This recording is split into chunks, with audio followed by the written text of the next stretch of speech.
प्रिय विद्यार्थियों, अभी हमने भाषा विज्ञान के अंतर्गत ध्वनि परिवर्तन के क्या कारण हैं, स्वन नियम क्या है, ध्वनि विज्ञान क्या है, अर्थ विज्ञान क्या है, शब्द विज्ञान, रूप विज्ञान आदि विषयों पर चर्चाएं की। उनका किस तरह से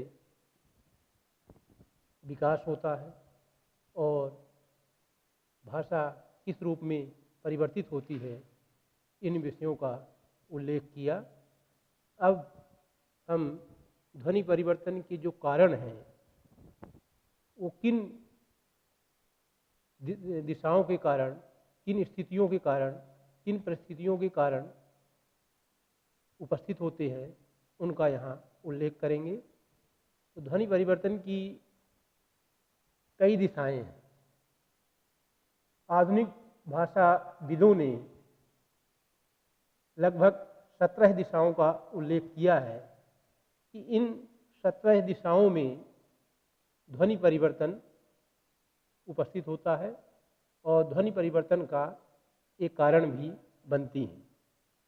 तो ध्वनि परिवर्तन के कारणों में जिन दिशाओं का महत्वपूर्ण योगदान है, अवदान है, उनमें सर्वप्रथम पहली दिशा का जिसका हम यहाँ उल्लेख करेंगे वह है आगम शब्द का। आगम से तात्पर्य है कि जो ध्वनि में परिवर्तन उपस्थित होता है उसमें कौन कौन सी ध्वनियाँ किस किस रूप में आ जाती हैं और उनके कारण ध्वनि परिवर्तित हो जाती है। आगम के अंतर्गत हम 3 रूपों का यहाँ उल्लेख करना चाहेंगे कि आदि, मध्य और अंत। आदि यानी प्रारंभ में जो वर्ण आ जाते हैं जिनके कारण ध्वनि परिवर्तित हो जाती है। कुछ ऐसे वर्ण हैं, कुछ ऐसी ध्वनियाँ हैं जो मध्य में परिवर्तित हो जाती है, मध्य के में उनके आकार में परिवर्तन घटित हो जाता है। और कुछ ऐसी ध्वनियाँ हैं, स्वन हैं, जो अंत में उनमें परिवर्तन आता है।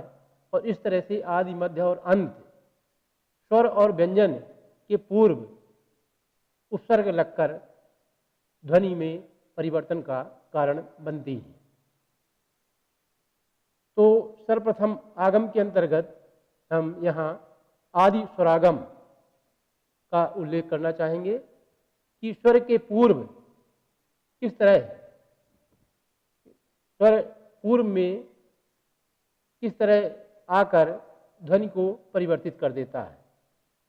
जैसे स्टूल शब्द है, स्टूल में जब उच्चारण किया जाता है स्टूल, ई और स्टूल, ई इसमें आदि स्वरागम आदि रूप से स्वर में जुड़ जाता है स्टूल के आगे और स्टूल परिवर्तित हो जाता है ई स्टूल, ई अतिरिक्त जुड़ गया। स्टेशन, यहाँ ई स्टेशन, ई अतिरिक्त लोग लिखने लगते हैं जबकि ई की जरूरत नहीं है, स्टेशन पर्याप्त है, आधा सा टे सन, लेकिन इसमें भी परिवर्तन आ जाता है और ई अतिरिक्त रूप से जुड़ जाता है।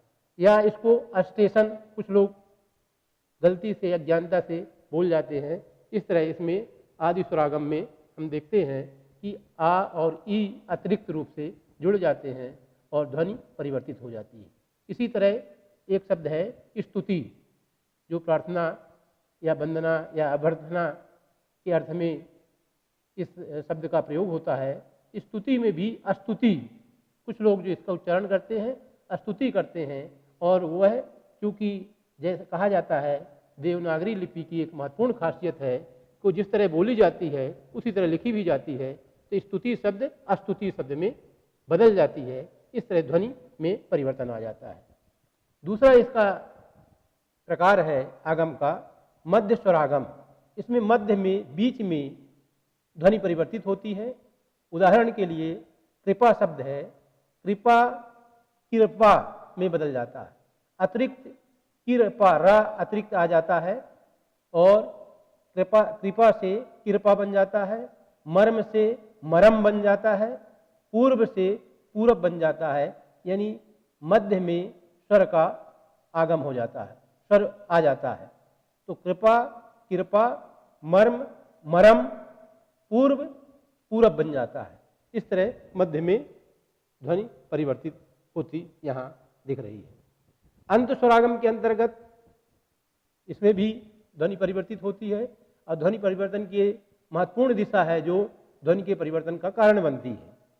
शब्द है दवा, लेकिन अंत में स्वर आ जाता है और दवा परिवर्तित होकर दवाई बन जाता है।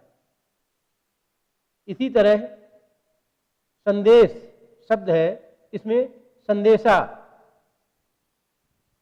आ का आगमन हो जाता है और संदेश से संदेशा शब्द बन जाता है। स्वप्न सपना बन जाता है, स्वप्न से सपना बनना भी अंत स्वरागम यानी अंत में स्वर का आगम हो जाता है, स्वर आ जाता है। प्रिय से प्रिया, यह भी अंत स्वरागम का एक महत्वपूर्ण उदाहरण है। इसी तरह से आदि व्यंजनागम, अभी हमने स्वर की चर्चा की, अब हम यहाँ व्यंजन की चर्चा करेंगे। आदि व्यंजनागम में ओष्ठ शब्द है, यह परिवर्तित होकर होंठ हो जाता है। तो होंठ में यहाँ व्यंजन हा का आगमन होता है और अतिरिक्त ध्वनि जुड़ जाती है, ओष्ठ तब्दील होकर बदलकर परिवर्तित होकर होंठ शब्द बन जाता है। इसी तरह उल्लास शब्द है, उल्लास भी लोग उसको हुलास के रूप में उच्चारण करते हैं, कि हुलास है, हुलसित है, तो हुलास शब्द बना है उल्लास से। इसमें भी हा व्यंजन का प्रारंभ में आगमन होता है, व्यंजन जुड़ जाता है। औरंगाबाद है, इसका भी उच्चारण कुछ लोग औरंगाबाद की जगह नौरंगाबाद करते हैं और इसमें ना जो जुड़ता है ये प्रारंभ में जुड़ता है और इस तरह व्यंजन यहाँ अतिरिक्त रूप से जुड़ जाता है और ध्वनि में परिवर्तन का कारण बनता है। इसी तरह एक शब्द और है अस्थि, जिसे ये तत्सम शब्द है, यह बदलकर हड्डी हो जाता है और यहाँ भी हा प्रारंभ में व्यंजन के रूप में जुड़ता है और अस्थि का रूप बदलकर हड्डी बन जाता है और हड्डी लोग बोलते हैं। इसमें भी आदि व्यंजनागम का उदाहरण परिलक्षित होता है। दूसरा जो प्रकार है आगम का मध्य व्यंजनागम, इसमें मध्य में व्यंजन आता है। जैसे शब्द है सम्मन, समन, सम्मन या समन, समन से सम्मान, जो सम्मान शब्द बना है ये समन से बना है, इसमें अतिरिक्त मां जुड़ता है मध्य में। पण, पण से प्रण, जो प्रण है, पण शब्द था ये प्रण, इसमें भी मध्य में व्यंजन का आगम होता है। आलस, आलस से एक शब्द बनता है आलकस, तो यहाँ अतिरिक्त रूप से का जुड़ता है जो मध्य व्यंजनागम का उदाहरण है। इसी तरह एक और शब्द की हम चर्चा करते हैं, साप शब्द है और इसको हम श्राप कहते हैं। इसमें भी अतिरिक्त रूप से रा जुड़ता है जो मध्य में जुड़ता है। इस तरह से मध्य व्यंजनागम में बीच में एक व्यंजन का आगम होता है और ध्वनि परिवर्तन का ये कारण बनता है। अंत व्यंजनागम में क्या होता है कि अंत में व्यंजन जुड़ता है या व्यंजन की उपस्थिति होती है, उसके कारण ध्वनि में परिवर्तन आता है। जैसे भव शब्द है, भव से भव, भव में हा अंत में जुड़ता है और यह अंत व्यंजनागम का एक उदाहरण है। इसी तरह कल शब्द है, कल की जगह लोग कहते कल है, कल है यानी हा, काल या कल आने वाला, कल हमने ऐसा किया था। एक खास तौर से ग्रामीण शब्दावली में या बोलियों में इस तरह के रूप उपस्थित होते हैं। कल से कल भी बनना अंत व्यंजनागम का महत्वपूर्ण उदाहरण है। इसी तरह देह से देहात शब्द बनता है और देहात शब्द में जो ता जुड़ता है वह अंत व्यंजनागम है। और राधा कृष्ण में राधा कृष्णन, राधा कृष्ण था, इसमें राधा कृष्णन हुआ जो अंत में ना जुड़ा, यह भी अंत व्यंजनागम का एक दृष्टांत है। दूसरा इसका महत्वपूर्ण बिंदु है, जहाँ पहला आगम था तो दूसरा लोप होता है। इसमें कुछ न कुछ चीजें लुप्त होती हैं, गायब होती हैं, जिनके कारण ध्वनि में परिवर्तन उपस्थित होता है। इसके अंतर्गत 3 अलग अलग रूपों की चर्चा करेंगे कि लोप स्वर में किस तरह होता है, व्यंजन में किस तरह होता है और अक्षर में किस तरह होता है और इसके ध्वनि को किस तरह परिवर्तित करता है। तो सर्वप्रथम स्वर लोप की चर्चा करेंगे कि स्वर का लोप प्रारंभ में किस रूप में होता है, मध्य में किस रूप में होता है और अंत में किस रूप में इसका परिवर्तन घटित होता है। तो मित्रों, आपने देखा होगा कि कुछ ऐसे शब्द हैं जिसमें कि पहले तो पूरा का पूरा मुकम्मल शब्द बोला जाता था, लेकिन उसमें आदि में प्रारंभ में किसी स्वर का लोप हो गया और वह शब्द बदलकर दूसरा रूप धारण कर लेता है। उदाहरण के लिए अनाज शब्द है, इसका जब हम प्रयोग करते हैं तो उसको नाज शब्द भी कहते हैं। तो अनाज में आ गायब हो गया, यानी आदि स्वर लोप हो गया और केवल वह नाज शब्द बचा। इसी तरह अगर को आप लोगों ने लिखने में भी देखा होगा और पढ़ते समय भी लोग गर कहते हैं, गर ऐसा होता तो, यानी आ को यहाँ गायब कर दिया, लुप्त कर दिया। इस तरह आदि स्वर लोप का एक उदाहरण यह भी है कि अगर से गर का प्रयोग होने लगा। इसी तरह अफसाना, अफसाना में आ था, यहाँ आ को हटाकर लोग अफसाना की जगह फसाना शब्द का प्रयोग करते हैं और वह प्रचलन में भी आ गया है। इस तरह इसमें भी आदि स्वर लोप हमें देखने को मिलता है। अभ्यंतर एक दूसरा शब्द है, दूसरा उदाहरण है। अभ्यंतर में आ यहाँ भी नहीं है और केवल अभ्यंतर से भीतर बन गया। तो अभ्यंतर और भीतर शब्द के बनने की प्रक्रिया में आ यहाँ आ का लोप हो जाता है। अहाता में अहाता से शब्द बनता है हाता, तो हाता में जो आ था उसका भी यहाँ लोपीकरण हो जाता है, वह लुप्त हो जाता है, गायब हो जाता है और अहाता केवल हाता बनकर रह जाता है। इसी तरह अमीर शब्द है, अमीर से मीर जो बनता है उसमें भी आ शब्द गायब हो जाता है, विलुप्त हो जाता है और अमीर से मीर बन जाता है। यह भी ध्वनि परिवर्तन का एक प्रमुख कारण है। दूसरा इसमें स्वरलोप के अंतर्गत आता है मध्य स्वरलोप। इसमें मध्य में यानी बीज में स्वर का लोप होता है। जैसे उदाहरण के लिए खुरजा शब्द है, खुरजा, यह जब लिखा जाता है तो सीधे सीधे खुरजा, जा के ऊपर रा का लकार आता है, यानी बीज का जो स्वर था रा का, रा धन आ, यहाँ गायब हो जाता है और खुरजा खुरजा में तब्दील हो जाता है। इसी तरह कृपया, कृपया, यहाँ 3 वर्ण है और ये परिवर्तित होकर कृपया आधा पा हो जाता है, पूर्ण पा की जगह आधा पा हो जाता है और कृपया शब्द बन जाता है। यहाँ आ का लोपीकरण दिखाई देता है। तरबूज शब्द है, यह भी कई जगह बोलने में लिखने में तरबूज की जगह तरबूज, यानी बा में रा का लकार आ जाता है, यहाँ भी मध्य स्वर लोप है। इसी तरह यदि अंग्रेजी में, चूंकि भाषा में परिवर्तन चाहे कोई भी भाषा हो, वो कहीं न कहीं उसका परिवर्तन परिलक्षित होता है, उसका स्वरूप परिवर्तित रूप में दिखाई देने लगता है। डू नॉट शब्द है, उसका जब हम संक्षेप प्रयोग करते हैं, लिखते हैं, तो डोंट शब्द जो बना है डू नॉट, उसमें भी मध्य में स्वर का लोप दिखाई देता है। इसी तरह इसका स्वर लोप में तीसरा इसका कारण है आदि स्वर लोप हो गया, मध्य स्वर लोप हो गया, अंत में अंत स्वर लोप। अंत स्वर लोप में आखिरी में स्वर का लोप होता है। जैसे निद्रा शब्द है, निद्रा में बड़ा आ आखिरी में आ जुड़ता है और वह बदलकर निद्रा नींद में परिवर्तित हो जाता है। तो नींद में भी आ यहाँ अंत में जो आ था वह विलुप्त हो जाता है। आम से जब आम्र बनता है तुम आ धन माँ, माँ में माँ व्यंजन धन आ स्वर बनता है, आम से आम्र बनता है, वहां भी आ का लोप हो जाता है। इसी तरह परीक्षा से परख शब्द बना है, यहाँ भी अंत में स्वर का लोप परिलक्षित दिखाई देता है, यानी स्वर का लोप दिखाई देता है, स्वर लुप्त हो जाता है। अब हम यहाँ चर्चा करेंगे व्यंजन लोप की। ये तो हुआ स्वर लोप कि व्यंजन में किस तरह ध्वनि परिवर्तित होती है व्यंजन के कारण, उसमें किस तरह व्यंजन का लोप होता है। इसमें भी 3 रूप में घटित होता है व्यंजन लोप, आदि व्यंजन लोप, मध्य व्यंजन लोप और अंत व्यंजन लोप। तो आदि व्यंजन लोप के अंतर्गत पहला उदाहरण है स्थान।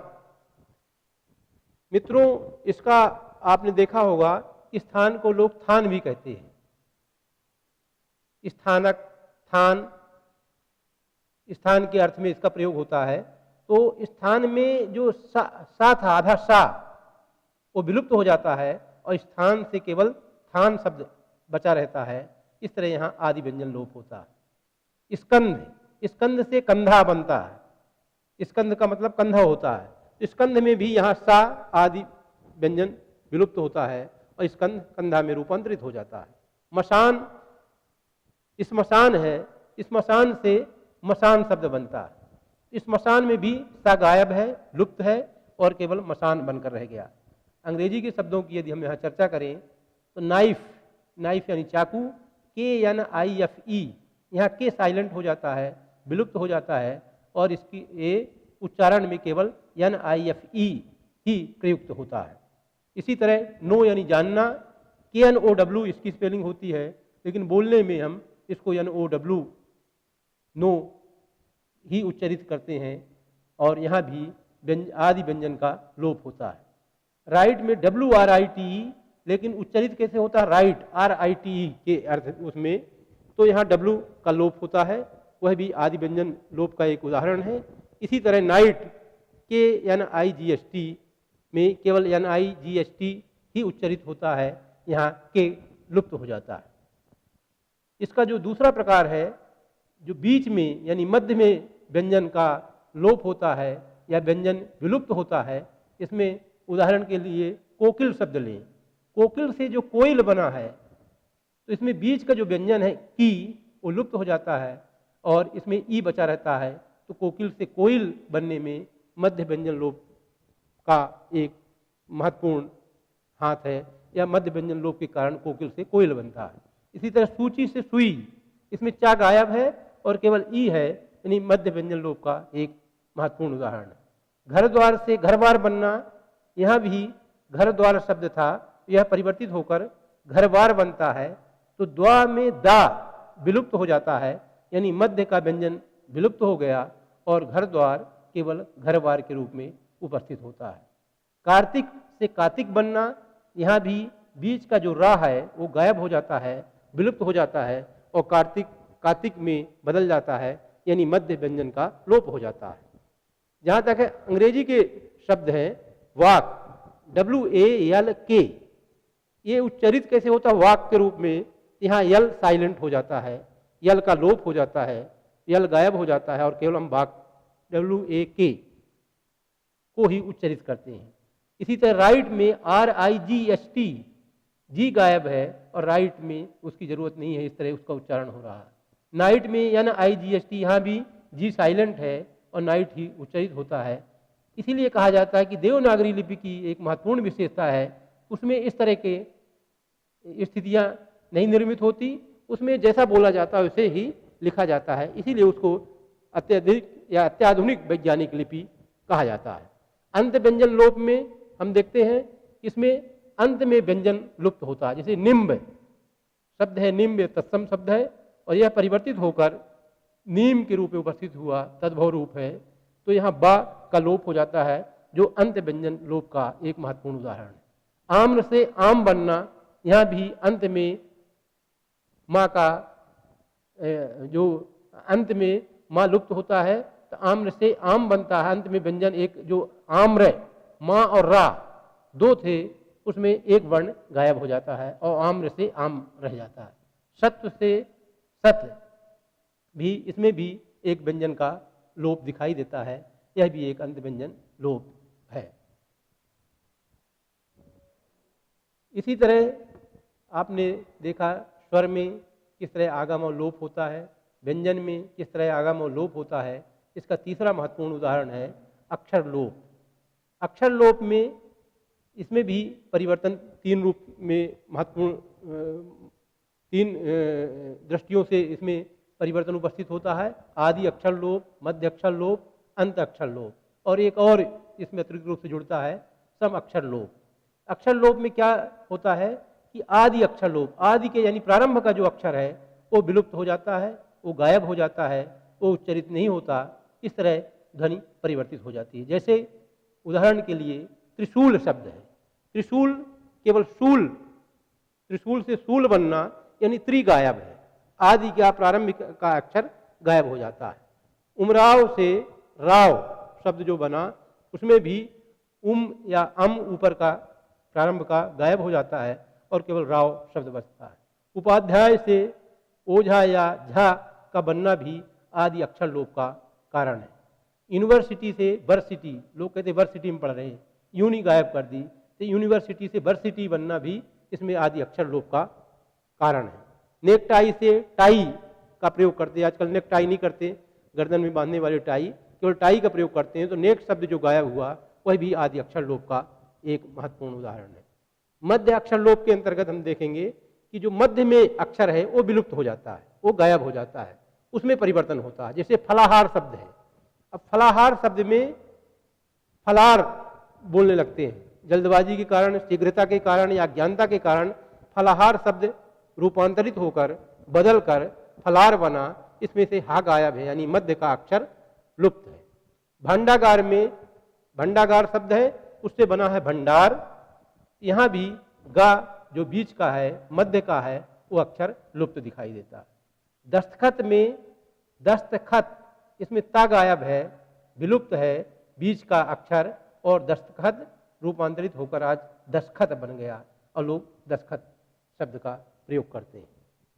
इसकी तीसरी कैटेगरी है, तीसरा वर्ग है आदि मध्य के बाद अंत अक्षर लोप, कि किस तरह अंत का अक्षर विलुप्त हो जाता है, लुप्त हो जाता है, उसमें परिवर्तन आ जाता है। जैसे माता से माँ, यहाँ ता अंत का जो अक्षर है वो विलुप्त होता है और माता माँ में बदल जाती है। करतरिका से कटारी जो बनता है, इसमें भी अंत का जो का है वो विलुप्त होता है, लुप्त हो जाता है और करतरिका कटारी में बदल जाती है। मौक्तिक से मोती बनना, यहाँ भी का विलुप्त है और मोती शब्द बन गया मौक्तिक से। कुंजिका से कुंजी, इसमें भी अंत अक्षर लोप उपस्थित होता है। चौथा इसका उदाहरण है सम अक्षर लोप, जहाँ किसी शब्द में से एक अक्षर दो बार प्रयुक्त होता है तो उनमें से एक का लोप हो जाता है, वहाँ सम अक्षर लोप घटित होता है। उदाहरण के लिए नाककटा से नकटा, खरीददार से खरीदार, दा गायब है यहाँ, और नाटककार से नाटकार, यानी यहाँ भी का गायब है। पार्ट टाइम से पार्ट टाइम, पार्ट टाइम से पार्ट टाइम बनना भी यहाँ सम अक्षर लोप का कारण बनता है। तीसरा जो महत्वपूर्ण कारण है ध्वनि परिवर्तन का या ध्वनि परिवर्तन की दिशाओं का, जिनका हम यहाँ उल्लेख करते हैं, विपर्यय है। विपर्यय में क्या होता है कि शब्द का उल्टा पलटा हो जाता है, उल्टा पुल्टा खेल होता है। यहाँ पहले की जगह आखिरी वाला और आखिरी की जगह पहला वाला शब्द या वर्ण जो अक्षर है उसमें परिवर्तन दिखाई देता है। तो तीन तरह का विपर्यय भी घटित होता है, स्वर विपर्यय, व्यंजन विपर्यय और अक्षर विपर्यय। यानी स्वर विपर्यय के कारण ध्वनि में परिवर्तन आ जाता है, व्यंजन विपर्यय के कारण, व्यंजन में बदलाव के कारण ध्वनि परिवर्तन उपस्थित होता है, और इसी तरह अक्षर विपर्यय के कारण पूरा का पूरा अक्षर ही बदल जाता है और इसके कारण भी ध्वनि परिवर्तित हमें दिखाई देती है। उदाहरण के लिए स्वर विपर्यय का एक उदाहरण है, कुछ को बहुत से लोग कछु कहते हैं। तो कुछ यानी खासतौर से बुंदेली लोग जो कुछ को कछु बोलते हैं, इसमें भी विपर्यय दिखाई देता है। का में जो ऊ की मात्रा थी वो छा में दिखाई देती है ऊ की मात्रा। अंगुली से उंगली बनना, यह भी स्वर विपर्यय का कारण है। यहाँ स्वर आ की जगह ऊ में बदल जाता है। पागल से पगला बनना, यानी पागल में पा में आ था और वह अंत में आ जुड़ जाता है, यह भी बदल जाता है, पागल की जगह पगला। बिंदु की जगह बूंद, यहाँ भी स्वर विपर्यय का कारण बनता है। बिंदु दा में ऊ की मात्रा थी वो बा में जुड़ जाती है और बिंदु से बूंद बन जाता है। अनुमान से उन्मान, बहुत से लोग अनुमान को उन्मान के अर्थ में उसको जानते हैं या उस रूप में उसको ग्रहण करते हैं, तो अनुमान का उन्मान बनना भी स्वर विपर्यय का उदाहरण है। अब हम यहाँ व्यंजन विपर्यय की चर्चा करेंगे कि व्यंजन किस तरह अदला बदली करता है। लखनऊ से नखलऊ, अब लखनऊ को कुछ लोग नखलऊ बोलते हैं, यहाँ भी व्यंजन आपस में अदल बदल जाता है। ब्राह्मण से बामन, यहाँ भी व्यंजन विपर्यय दिखाई देता है। चाकू को कुछ लोग काचू बोलते हैं, यह भी विपर्य के कारण यहाँ ध्वनि परिवर्तित होती है कि जहाँ पहले चाकू है वो काचू में बदल जाता है। अमरूद से अरमूद, मतलब से मतबल, चिन्ह से चिन्ह, महाराष्ट्र से मरहठा, यह भी व्यंजन विपर्य का उदाहरण है। यह भी व्यंजन विपर्य के कारण यह भी शब्द इस रूप में परिवर्तित होता है और ध्वनि परिवर्तन का एक कारण बनता है। अक्षर विपर्य के कारण भी ध्वनि परिवर्तित होती है। इसमें दाल चावल की जगह चावल दाल, पहले दाल फिर चावल, लेकिन चूंकि अक्षर का ही विपर्य अदला बदली हो जाता है तो चावल दाल यहाँ भी ध्वनि परिवर्तित होती दिखती है। चहल पहल की जगह पहल चहल, यानी चहल शब्द पहले था, पहल बाद में, लेकिन बदल कर इसको लोग पहल चहल कर देते हैं। कोल तार को तारकोल में बदलना भी अक्षर विपर्य का कारण। चौथा इसका जो महत्वपूर्ण नियम है या जिनके कारण ध्वनि परिवर्तित होता है वह है मात्रा भेद के कारण। मात्रा भेद से भी ध्वनि परिवर्तित हो जाती है। उदाहरण के लिए ह्रस्व से दीर्घ होना, लघु से दीर्घ मात्रा भी ध्वनि परिवर्तन का कारण बनती है। जैसे अक्षत शब्द है, अक्षत से आखत, गांव में आप लोगों ने सुना होगा आखत लेके जा रहे हैं, खासतौर से पूर्वी हिंदी का ये शब्द है। तो अक्षत से आखत बनना यह भी लघु से दीर्घ मात्रा भेद होता है। लज्जा से लाज, यह भी लघु से दीर्घ है। पुत्र से पूत, कहा पुत्र छोटा ऊ था बड़े ऊ में तब्दील हो जाता है। जिह्वा से जीव, यह भी लघु से दीर्घ मात्रा भेद को दर्शाता है। इसी तरह दीर्घ से लघु होना या हस्त होना भी ध्वनि परिवर्तन का कारण बनता है। शून्य से शून्य, बानर से बंदर, आफीसर से अफसर, आश्चर्य से अचरज, आगस्त से अगस्त, यह भी दीर्घ से हस्व होते समय ध्वनि परिवर्तित इसमें होती है और इस रूप में इसमें बदलाव आता है। इसी तरह समीकरण के कारण भी कि आगे का शब्द पीछे जुड़ जाता है, पीछे का शब्द आगे जुड़ जाता है, इससे भी ध्वनि परिवर्तित होती है। इसमें समीकरण को हम दो रूपों में देखेंगे, पुरोगामी समीकरण और पश्चगामी समीकरण। पुरोगामी यानी पूर्व में जो परिवर्तन उपस्थित होता है या पूर्व शब्द के कारण, पूर्व वर्ण के कारण जो शब्द परिवर्तित होता है आखिरी वाला, उसको पुरोगामी समीकरण कहते हैं। इसी तरह पश्चगामी समीकरण, जो पश्चात में जो परिवर्तन उपस्थित होता है उससे इसमें पश्चगामी समीकरण के अंतर्गत आता है। उदाहरण के तौर पर पुरोगामी समीकरण में हम जुल्म से जो जुलुम शब्द बनता है, इसमें देखते हैं कि जुल्म जुलुम में तब्दील हो जाता है, इसमें समीकरण उपस्थित होता है। पत्र से पत्रा, हुक्म से हुकुम, चक्र से चक्का, मुक्त से मुकुति, भद्र से भद्दा, ये पुरोगामी समीकरण के उदाहरण हैं। इसी तरह पश्चगामी समीकरण में अंगुली से जब हम उंगली शब्द का प्रयोग करते हैं या प्रयुक्त होता है तो उसमें भी देखते हैं पश्चगामी समीकरण के कारण इसमें बदलाव आता है। कर्म से कम बनना, ससुर से सुसुर बनना, सरकरा से शक्कर बनना, कलेक्टर से कलेक्टर बनना, इसमें भी पश्चगामी समीकरण उपस्थित होता है। इसके कारण ध्वनियाँ बदलती हैं और उसके परिवर्तन का कारण भी बनती है। अगला उदाहरण है विस्मीकरण। इसमें पुरोगामी स्वर विस्मीकरण और पुरोगामी व्यंजन विस्मीकरण होता है। जैसे पुरुष से पुरुष, तितिर से तीतर, भित्ति से भीत। और पुरोगामी व्यंजन विस्मीकरण में काक से काग, पिपासा से प्यास, कंकण से कंगन, तिलक से टिकली, ये पुरोगामी व्यंजन विस्मीकरण होता है जिसमें बदलाव आता है। पश्चगामी विस्मीकरण के अंतर्गत इसमें भी पश्चगामी स्वर विस्मीकरण और पश्चगामी व्यंजन विस्मीकरण होता है। जैसे मुकुट से मौर बनना, नुपुर से नेउर बनना। और पश्चगामी व्यंजन विस्मीकरण में दरिद्र से दरिद्र, लांगल से नांगल, यह पश्चगामी व्यंजन विस्मीकरण का उदाहरण है। इसी तरह जो परिवर्तन आता है घोषत्व के कारण भी स्वर में परिवर्तन आ जाता है, ध्वनि में परिवर्तन आ जाता है। स्वरों में दो प्रकार होता है, घोष और अघोष। व्यंजन अघोष सघोष दोनों होते हैं, जबकि स्वर केवल घोष होते हैं। व्यंजनों में प्रत्येक वर्ग का पहला दूसरा वर्ण अघोष होता है तो तीसरा चौथा पांचवा वर्ण घोष होता है। घोषीकरण में जो बदलाव आता है, शकुन की जगह सगुन, साग की जगह साग, भक्त की जगह भगत और काक की जगह काक। इसी तरह घोषीकरण में जो बदलाव आता है, मदद शब्द है वो मदद में बदल जाता है, गगन शब्द गगन में बदल जाता है, मेघ मेघ में, और अज्ञात की जगह अचानक बनना भी अघोषीकरण का एक उदाहरण है। प्राणत्व के कारण भी ध्वनि में परिवर्तन आता है। जैसे स्वन के उच्चारण में लगने वाली हवा को प्राणत्व कहते हैं। इसमें अल्प प्राणीकरण, जब यह प्राण अल्प लगता है तो अल्प प्राणीकरण होता है, जिसे अंग्रेजी में डी एस्पाइरेशन कहते हैं। प्रत्येक वर्ग का पहला, तीसरा, पांचवा शहर जो वर्ण है अल्प प्राण है। और जैसे भीख से भीख बनना, सिंधु से हिंदू बनना, भगनी से बहन बनना, ये अल्प प्राणीकरण का उदाहरण है।